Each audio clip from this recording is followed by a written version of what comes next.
გილოცავთ პირველ რიგში ოჯახის სიწმინდის დღეს. ჯერ ეს დღე მნიშვნელოვანია ძალიან, იმიტომ რომ პატრიარქის ჩვენი უსაყვარლესი, უწმინდესი და უნეტარესი ილია მეორეს დადგენილი დღესასწაულია, დაარსებული დღესასწაულია და ძალიან კარგად ხედავთ, როგორ გაიზიარა საზოგადოებამ და რამხელა გამოხმაურება აქვს და როგორ აღნიშნავენ ამ დღეს, ულოცავ ყველას და ძლიერი ოჯახი, ძლიერი საქართველოა.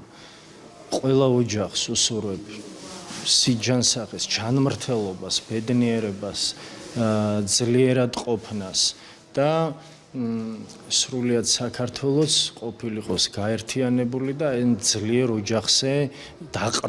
ოჯახებზე, ქართულ ოჯახებზე დაყრდნობით ყოფილიყოს ერთიანი და ფეხზე დამდგარი და გაძლიერებული ჩვენი სამშობლო. მე ძალიან მიყვარს ეს დღე და გულით და სულით ავღნიშნავ და ვუერთდები ამ დღესასწაულს, რასაც ოჯახის სიწმინდის დღე ქვია.